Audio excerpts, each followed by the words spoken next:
படத்தோட கருத்து வந்து லைக் இப்போ அன்னெசரியா சில பேர் வந்து ஒரு அன்னெசரியா ஒரு ஹேட் வச்சிருக்காங்க. லைக் டிஃப்ரெண்ட் இடத்துல இருந்து புலம்பெயர்ந்து வந்து எங்க கஷ்டப்பட்டு சர்வேலுக்காக வாழுறவங்க ஒரு தேவையே இல்லாம ஒரு ஹேட் வச்சிருக்கிற மாதிரி ஒரு ஃபீலிங் இருக்கு இப்போ கரண்ட் சுச்சுவேஷன்ல. அது வந்து அந்த மாதிரி தேவையில்லையே, நம்ம எல்லாமே ஒன்னாவே இருக்கலாமே, எதுக்கு அந்த மாதிரி ஒரு டிஃப்ரெண்டா நம்ம பார்க்கணும் அவங்களும் வேற இடத்துல இருந்து இங்க ஒர்க் பண்ண தானே வந்திருக்காங்க நம்மள மாதிரி. இப்போ இங்க இருந்து எத்தனை பேர் வேற ஒரு கண்ட்ரிக்கோ சிட்டிக்கோ போய் வேலைக்கு போயிருக்காங்க. ஸோ அவங்க அந்த மாதிரி நம்ம பார்க்க வேண்டாமே அப்படின்ற விஷயம் தான் சொல்ல வந்திருக்காங்க. நான் 2-3 இடத்துல சொன்னேன். எப்படின்னா வந்து இது வந்து மெசேஜ் தான், ஆனால் இது லைக் சீன் பை சீனா இந்த கருத்து மாதிரி சொல்லாம ரியல் லைஃப் இன்சிடென்ட்ஸ் எப்படி ஒரு கிராமத்து ரூரல் செட்டிங்ல ஆக்சுவலா மக்கள் எப்படி நடந்துப்பாங்கன்ற மாதிரி வச்சு அந்த வட்டார வழக்கெல்லாம் வச்சு அந்த ஒரு பிளெண்டடா சொல்லியிருக்காங்க. நமக்கு தனியா கருத்துன்னு தனியா தெரியாம படம் தனியா தெரியாம ரெண்டுமே பிளெண்ட் ஆயிருக்கு. ரியல் லைஃபோட நம்மளால ரிலேட் பண்ணிக்கலாம். அதுதான் நான் இம்பார்ட்டண்டா பாக்குறேன் இந்த படத்தை. உண்மையை சொல்ல போனா லைக் செகண்ட் ஹாஃப் ஃபுல்லாவே கண்டினியூஸா நிறைய சீன்ஸ் வந்தது. எல்லா சீன்ஸுமே வந்து உண்மையிலே நல்லா தான் இருந்துச்சு. அந்த ஒரு பர்டிகுலர் சீன்ன்றத விட அந்த கண்டினியூஸ் சீக்வன்ஸா வந்து நம்ம பார்க்கும்போது இனிமே சூப்பரா இருந்துச்சு. லைக் ரொம்ப ஸ்பெசிஃபிக்கா கேட்டிங்கன்னா ஃபர்ஸ்ட் ஹாஃப்ல ஒரு காமெடி சீன் ஒன்று இருந்துச்சு, பானிபூரி ஒரு சீன், அது ரொம்ப நல்லா இருந்துச்சு. அதே மாதிரி லைக் ஒரு அந்த சீன் எக்ஸாக்டா சொல்ல வேணான்னு பாக்குறேன். செகண்ட் ஹாஃப்ல வந்து ஒரு கேரக்டர் சேஞ்ச் நமக்கு தெரியும் நல்லா டிராஸ்டிக்கா. ஒரு சாங்கும் அது கூட கண்டினியூ உண்மையிலே அது சூப்பரா இருந்துச்சு, அல்டிமேட்டா இருந்துச்சு சொல்லணும். வணக்கம். இந்த ரயில் திரைப்படம் வந்து எல்லாருமே பார்க்க வேண்டிய ஒரு விஷயம். இப்போ வடக்கன்ஸ் அப்படின்னா இந்த படம் பார்க்கறதுக்கு முன்னாடி வரைக்கும் ஒரு வெறுப்பாக தான் இருக்கும். இப்போ எங்கே பார்த்தாலும் சுற்றுறாங்க, பானிபூரி வைக்கிறாங்க, இங்கே பண்ணுறான் அதை பண்ணுறான் அப்படின்ற கான்செப்ட் தான். ஆனால் இந்த படம் பார்த்ததுக்கப்புறம் வந்து அவங்களுக்குள்ளேயும் அந்த உணர்வு இருக்குது, குடும்பம் இருக்குது. ஒரு தினக்கூலியாக தான் அவன் வந்து இங்கே வேலை செய்கிறான், கஷ்டப்படுறான் அப்படின்றத உணர முடிஞ்சுது. இப்போ நம்ம சொந்த பந்தங்கள் எப்படி துபாயில் போயிட்டு வேலை செய்கிறாங்களோ அது போல தான் அவனும் வந்து இங்கே ஒர்க் பண்ணுறான், செய்கிறான், வேலை செய்யறான், கஷ்டப்படுறான் அப்படின்றத உணர முடிஞ்சது. அதே போல இதுக்கப்புறம் வந்து ஆயிரக்கணக்கில் கோடிக்கணக்கில் யாரும் ஊழல் பண்ணிட்டு இருக்காங்க, அது பண்றாங்க, இடத்த வளைச்சு போறாங்க, அதெல்லாம் ஒரு இது பண்ணாம இந்த தினக்கூலியா வரவங்க மேல எதுக்கு நம்ம இது பண்ணணும் அப்படின்ற கான்செப்ட் புரிஞ்சுது. இந்த கேரக்டர்ஸ் பாத்தீங்கன்னா ஆக்டர் வந்து எல்லாருமே ரொம்ப நல்லா நடிச்சிருக்காங்க. ஹீரோ வந்து ரொம்ப நேச்சுரலா நடிச்சிருக்காரு. கூட இருந்த அந்த கேரக்டரும் சரி, எல்லாம் அந்த குழந்தை கேரக்டர் எல்லாருமே வந்து ஒரு நேச்சுரலா இப்ப அந்த மூவிக்குள்ளேயே நம்ம டிராவல் பண்ற அளவுக்கு தான் இருக்கு. இது எல்லாருமே பார்க்க வேண்டிய ஒரு படம். இது ஃபேமிலியோட பார்க்கலாம். ரொம்ப நம்மளுடைய அந்த தமிழ் பண்பாட்டு கலாச்சாரமும் அவங்க கொண்டு வந்த மாதிரி இருக்கு. இப்ப அந்த சுனில் கேரக்டர் வடக்கன் வந்து வெளிநாட்டு, அதாவது இந்திக்காரன், இந்த வடக்கன்ஸ் அப்படின்னு இல்லாம அவனுக்கும் மதிப்பு மரியாதை கொடுத்து அவனை இந்திய நம்ம தமிழ்நாட்டு பண்பாட்டு கலாச்சார முறைப்படி அவனை இறுதி சடங்கு பண்றதுல இருந்து காரியம் பண்றது எல்லாமே ப்ரொசீஜரா பண்றான். அது வந்து ரொம்ப டச்சிங்கா இருந்தது, ரொம்ப ஃபீலா இருந்தது. செகண்ட் ஹாஃப்ல அந்த பாட்டு வந்து ரொம்பவே பார்க்கும்போதே ஆட்டோமேட்டிக்கா கண்ணில் தண்ணி வர அளவுக்கு இது எல்லாருமே பார்க்கலாம். இந்த படம் வந்து காலத்தினுடைய கட்டாயம். நாம வந்து பொதுவாக நம்ம தமிழ்ல ஒரு பெருமையான வார்த்தை என்னன்னா, நம்மளாம் மண்ணின் மைந்தர்கள் அப்படின்னு சொல்லுவோம். அந்த மண்ணின் மைந்தர்கள்ங்கிறத எப்படின்னா உள்ளூர்லேயே பிறந்து உள்ளூர்லேயே யாரும் செத்துற முடியாது. எல்லாருமே பார்த்தீங்கன்னா வெளியூர்களுக்கு போய் தான் ஆகணும், கல்வி தேடி வேலை வாய்ப்பு தேடி போய் தான் ஆகணும். இன்னைக்கு சென்னை நகரம்னு எடுத்தீங்கன்னா சென்னை நகரத்திலே பிறந்து சென்னை நகரத்திலே இருந்தவங்க யாருமே கிடையாது. சென்னையே எல்லா மாவட்டத்தினுடைய மக்கள் வாழ்கிற ஊர் தான். இப்போ ஒரு ஊருக்குள்ள நீங்க இந்த கூர்மை நீங்க பார்த்தீங்கன்னா நீங்க இன்னைக்கு வடகத்திக்காரங்கன்றீங்க. இப்போ நாளைக்கு சென்னை ஊருக்குள்ளே இந்த டிஷர்ட்காரன் அந்த டிஷர்ட்காரன் அப்படின்னு வந்துச்சுன்னா நம்ம எங்க போய் வாழ்றது? அப்போ எல்லாருமே இந்த ஒரு வார்த்தை அதில் நல்லா அருமையா சொல்லியிருக்காரு பாஸ்கர் சக்தி. இந்த பூமியில பிறந்தவங்க எல்லாருமே பிழைக்க வந்தவங்க தான் அப்படின்னு. ஆக நம்ம பேசிக் வந்து பசி தான். பசி தேடி யாரு எங்க வேணாலும் போய் வாழலாம். இன்னும் சொல்ல போனீங்கன்னா தமிழர்கள் வந்து உலகம் முழுக்க இருக்கிறாங்கன்னு சொல்றாங்க. அப்ப என்ன அர்த்தம்? தமிழர்கள் ஏன் உலகம் முழுக்க இருக்கிறாங்க? இப்போ பொழப்பு தேடி போனவங்க தான் தமிழர்கள். ஆக நாம தான் வந்து இன்னைக்கு வந்து தமிழர்கள் தான் நிறைய தேடி புலப்படம் தேடி போறோம். அப்போ நம்ம நாட்டுல வந்து தேவையில்லாம அந்த அவங்க இவங்க அப்படிங்கிற வாதங்களை வந்து இப்ப கூர்மைப்படுத்துறாங்க. இந்த காலகட்டத்துல பாஸ்கர் சக்தி எடுத்திருக்கிற எல்லாரையும் அப்படி பார்க்காதீங்க, எல்லாரும் வயிற்றுப்பாட்டுக்காக வேலை செய்ய வந்தவங்க தான் அப்படின்னு வலியுறுத்துற மிக முக்கியமான படம். ஏன்னா வெளியே இருந்து வந்தவங்களாம் அங்க வந்து பெரிய கலெக்டராவோ வக்கீலாவோலாம் இல்லை. எல்லாரும் பார்த்தீங்கன்னா ஹோட்டல்ல வேலை செய்யறவங்க தான். இங்க இருக்கிற தமிழர்களுடைய ஹோட்டல் வேலையை பிடிக்கலாம் அவங்க யாருங்க இல்லை. அவங்க வந்து ஒரு சில இடத்துல திருடுறாங்க வைக்கிறாங்க அப்படிங்கிறத வந்து பெருசா பொதுமைப்படுத்தக்கூடாது. அதான் இங்கேயோ ஒரு சில தவறுகளை வந்து பெருசா பொதுமைப்படுத்தி அவங்களுக்கு எதிராக திருப்புற வேலைகளும் நடக்குது. அதாவது ஜெயகாந்தன் சொன்ன மாதிரி சில நேரங்களில் சில மனிதர்களும் பாரு, எல்லா ஊர்லயும் எல்லா நல்லவங்களும் கிடையாது, எல்லா ஊர்லயும் எல்லா கெட்டவங்களும் கிடையாது.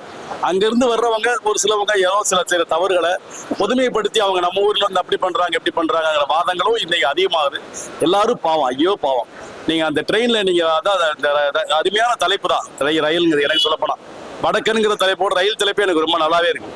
நீங்க அந்த ட்ரெயின்ல நீங்க சென்ட்ரல் ஸ்டேஷன்ல இறங்கி வர்றவங்களை பாத்தீங்கன்னா மிக மிக சாதாரண கூலிகள். நீங்க திருப்பூர்ல இருந்து ஒரு ட்ரெயின் போகுது, மதியானம் 1 மணிக்கு ஒரு ட்ரெயின் போகுது கல்கத்தாவுக்கு. அந்த ட்ரெயின்ல போறவங்க பாத்தீங்கன்னா அவ்வளவு தினக்கூலிகள்.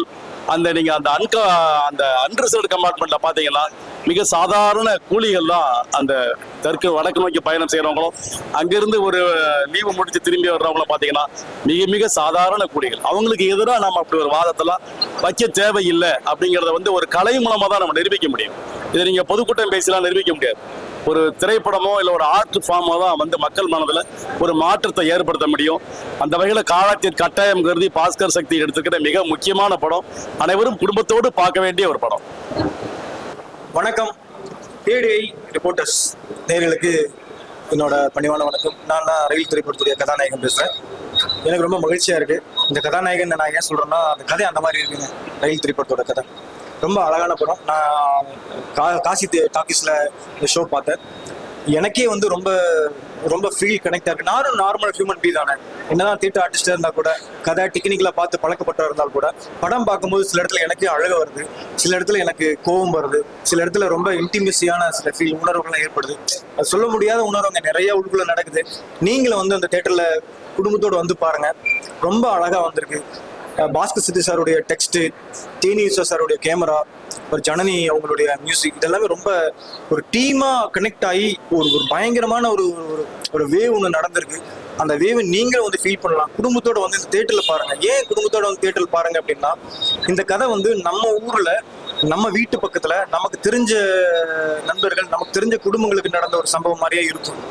ஏன்னா மக்களுக்குள்ள இருக்கக்கூடிய ஒரு கதையாத்தான் இது இருக்கு. இந்த படம் பார்க்கும்போது பாத்தீங்கன்னா நீங்க ஒரு கொஞ்ச நேரத்துல உள்ளுக்குள்ள போயிட முடியும். ஒரு சில கேரக்டரை பார்த்து நீங்க கோவப்படுவீங்க, சில கேரக்டர் பார்த்து ரொம்ப பாவப்படுவீங்க, சில கேரக்டர் நீங்க தான் அந்த கேரக்டர் அப்படிங்கிற மாதிரிலாம் எடுத்துக்கூடிய வாய்ப்பு நிறைய இருக்குதுல. அவ்வளவு இன்டென்ஸான, அவ்வளவு கனெக்ட் ஏற்படக்கூடிய கதையம்சம் உள்ள இந்த ரயில் திரைப்படம் அவசியம் பாருங்க.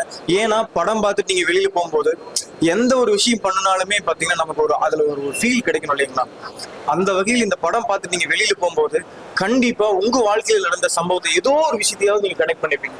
ஏன்னா அந்த படத்துக்குள்ள அவ்வளவு விஷயம் இருக்கு. இந்த படத்துல பொதுவா பேசுறது என்னன்னா, யூனிவர்சல் கோடா சொல்றது மனிதாபிமானம் தாங்க.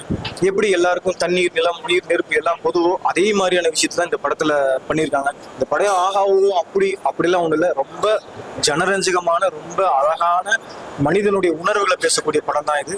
ரொம்ப அற்புதம் வந்திருக்கு.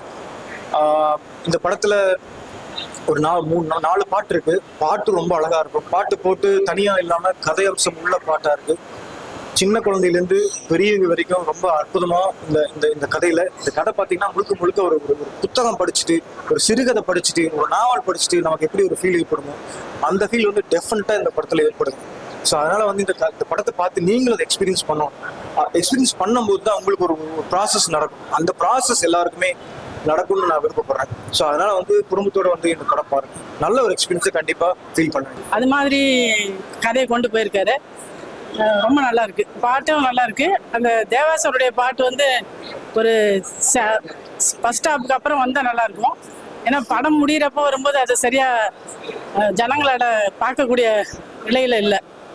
அது முதலே பண்ணியிருந்தா அதனுடைய கருத்துக்கெல்லாம் ரொம்ப அருமையா இருக்கு. அது முதலே போட்டுன்னா ரொம்ப சூப்பரா இருக்கும். இசை ஜனனி மேடத்தோட இசை ரொம்ப சூப்பர். இந்த பூ பூத்தது பாட்டு ரொம்ப மனசை வருடி ஒரு வேற ஒரு நிலைக்கு கொண்டு போகுது. ஏதோ அந்த குழந்தைகளோட பழகினாவே அந்த மனசு எப்படி குதூகலிக்கும் அப்படின்றத ஹீரோ தன்னுடைய மாற்றத்தின் மூலமா அதை காமிச்சிருக்காரு. குழந்தையோட பழகிறதுனால அவருடைய இயல்பான குணமே மாறுது. அது மாதிரி அதாவது அந்த மதம், மொழி, இடம் அதையெல்லாம் தாண்டி நம்மளுடைய மக்களுடைய மனித உணர்வுகளை வெளிப்படுத்துற ஒரு படமா இருக்கு. நமக்கு மொழியெல்லாம் வேறுபட்டிருந்தா கூட அந்த பாச உணர்வுன்றது இயல்பாகவே தமிழ் மக்களுக்கு அதிகம். வடக்கத்துலேருந்து வந்தாலும் சரி, வெளிநாட்டிலேருந்து வந்தாலும் சரி, நம்ம வந்து அவங்க மேலே அதீத அன்பு காட்டுற ஒரு இனம் வந்து தமிழ் இனம் அப்படின்றத சார் வந்து நல்லா வெளிப்படுத்தியிருக்காரு. அவருடைய அதான் அவராகவே நாங்கள் நினைக்கல. உங்களோட சகோதரர் ஒருத்தர் இருந்தால் எப்படி இருக்குமோ அப்படிதான் இருந்தது அப்படின்னு அவருக்கே விஷ் பண்ணோம். ஏன்னா டோட்டலி அவருடைய கெட்டப்பே வந்து வேறையா தான் இருக்கு. இப்போ இருக்கிற கெட்டப்பும் அவராக தான் அது நடிச்சிருப்பாரா அப்படின்ற மாதிரியான ஒரு தோற்றத்தை எங்களுக்கு தருது. அப்போ நான் இல்லை அது. அப்போ ரொம்ப தேங்க்ஸ் அப்படின்னு அவர் வாயாலே கேட்டது எங்களுக்கு ரொம்ப சந்தோஷமா இருக்கு. படம் வந்து நம்ம கிராமத்து இளைஞர்களுக்கு ஒரு ஒரு மைல்கல், அது ஒரு வரப்பிரசாதம்.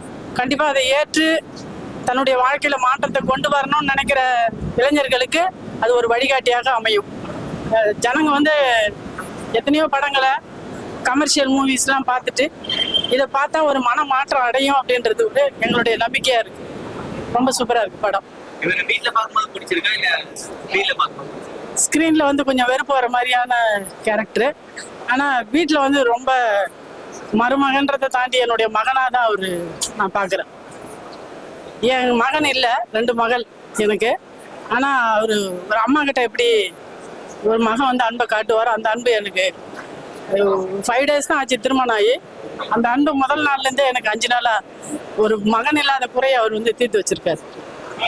அவருடைய சகோதரர் தான் நடிச்சிருக்காரு அப்படின்னு நான் அவர்கிட்டயே சொன்னேன். ரொம்ப நல்லா நடிச்சிருக்காரு, இயல்பா இருக்கு. அந்த கெட்டப் வந்து ரொம்ப கிராமத்து இளைஞனுடைய முகத்தை அப்படியே பிரதிபலிக்குது. ரொம்ப அருமையா இருக்கு.